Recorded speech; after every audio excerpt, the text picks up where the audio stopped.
Hi, I'm Angela Wolf, fashion designer and online instructor, and we are continuing sewing our Linda tunic. Today, we're going to sew the gathers and attach the collar.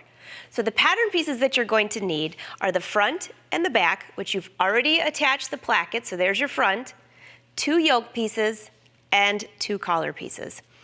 For the gathering, if you notice, I have little snips here in the top of my shirt. So I'm going to put chalk here just so you can see. This is where the gathering, this will be gathered to the yoke. And then on the back piece, I did the same thing. And I'll put some big chalk pieces. This is going to be gathered to the yoke. So the gathering on all 3 of these areas is exactly the same. I'm just going to show you the back, and then we're going to sew the collar on. So let's go to the sewing machine. So for the back piece, I find this to be very easy to do it all in one step. So you don't need to keep going back and forth and pinning. I'm going to take the machine and change it to a basting stitch, which is a 5.0, and start just before that notch that you have. And this is the right side of the fabric facing up, okay? And then just go forward a little bit. Oops, wrong button. Go forward and back stitch. And then make sure it's on the basting. Okay, great. Just go straight. Go a little past your chalk mark here. And instead of using your thread cutter, if you have that, you're going to put the needle in the up position and just pull this out. You need this long thread tail here. Now don't leave the machine. This is very simple. So take your bobbin thread, your bobbin, and just pull gently. Just like that. How much do you pull? Well, you'll see in just a minute. So I'm going to try to sew this and lift it up so you can see, because it's going to be covered, if that makes any sense. This is my back yoke piece. So with right sides together, this is my wrong side facing up. I'm going to start right here from the edge, change my stitch back to a regular stitch length.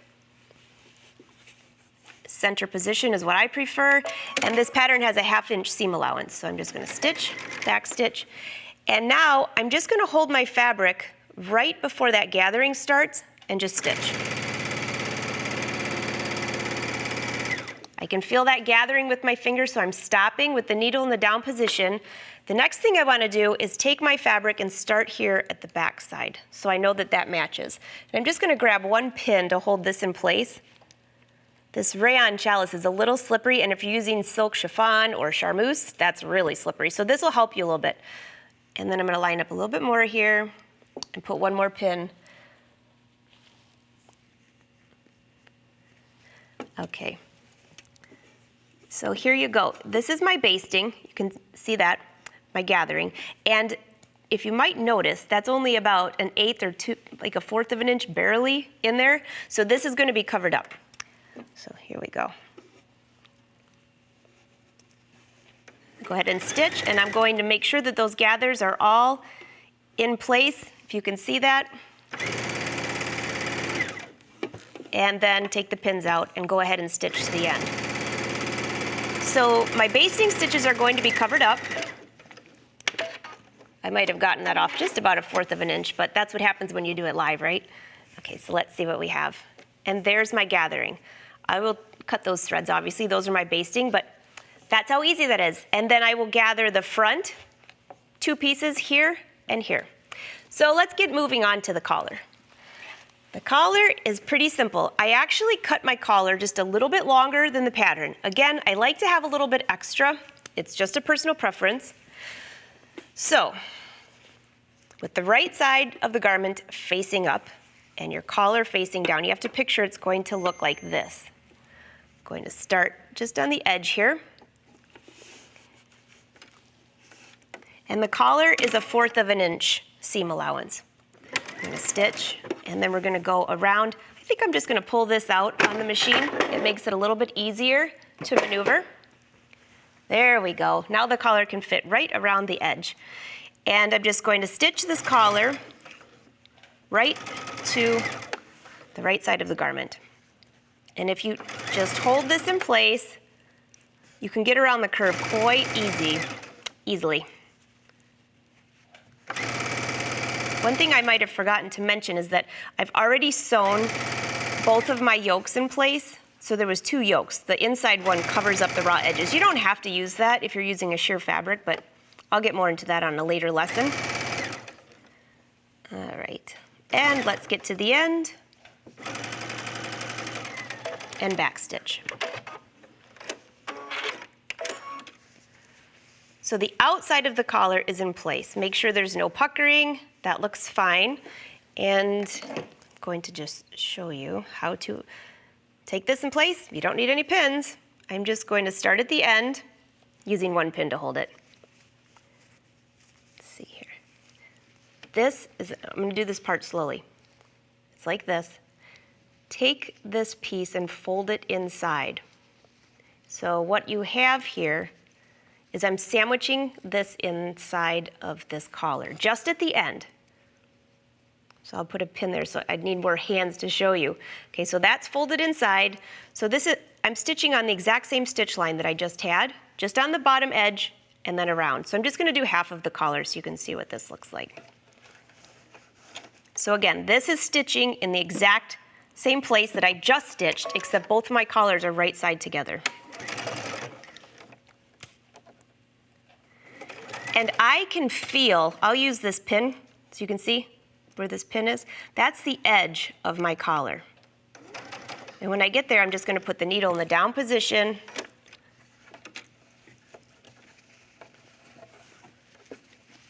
Fold this around. And there's my top collar. And I'm just going to go a little ways and then stop so you can see what actually happened there. It's a little hard to sew and twist and show you at the same time.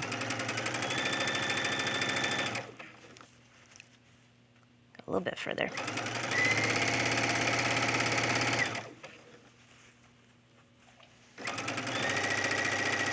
Okay, I'm going to stop right there before I get to the other end. I just want to show you what was here. See, this is the wrong side. I'm just going to snip that corner and pull this. So you can see how that finished the front edge. I'll still have to finish the back, but it attached it right to that placket. It makes the front edge look so nice. So I'm just going to go finish all the way around this side, and then we need to go press. Again, I'm going to stop about right there.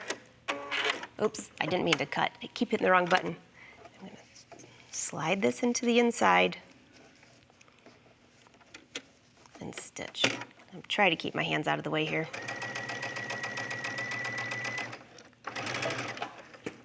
Okay.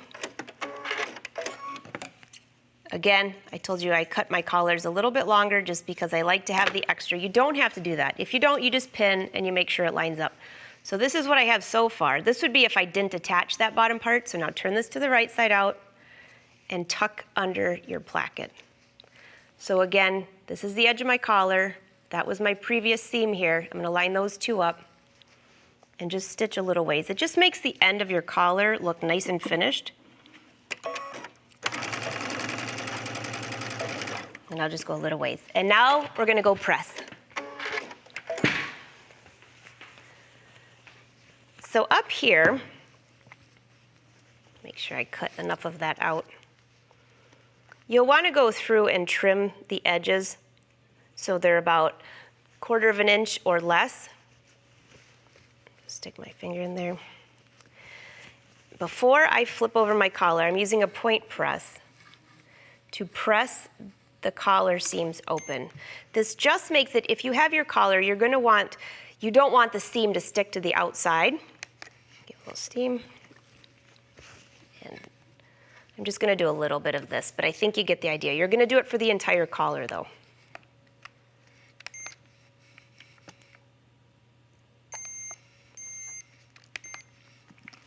Okay, and now lay your collar flat. I'm pressing the collar into itself, the seam allowance into the collar, away from the garment.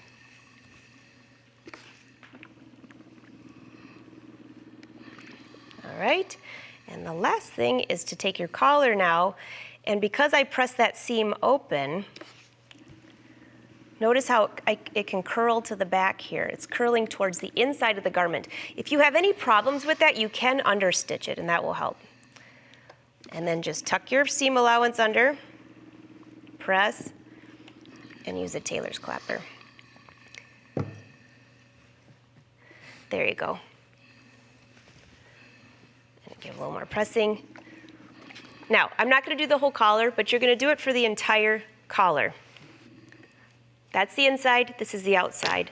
Your last step is going to be to top stitch. I'm just going to top stitch just a little bit for you from the right side of the garment. So going back to the sewing machine, make sure that your stitch is about a 2.5 for this. It could go up to a 3.0, but 2.5 for a shirt is pretty good. And I'm going to do a stay stitch, and then go ahead and stitch. And I'm stitching right next to this collar, and I can feel my seam allowance underneath.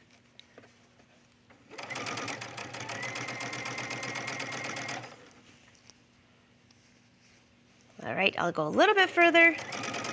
Obviously, you would do this for the whole collar, and I'm just doing a half. But you're gonna go all the way around.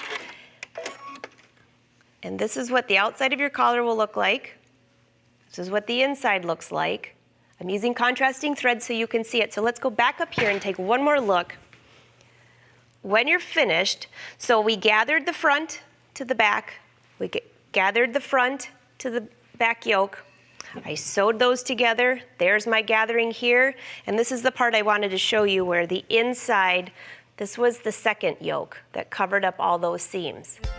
Then you attach your collar and your entire front is finished. So the last step before we move on to the sleeves, you're going to sew the sleeve in place, or you're going to sew your tabs in, which is what we're going to do in the next lesson.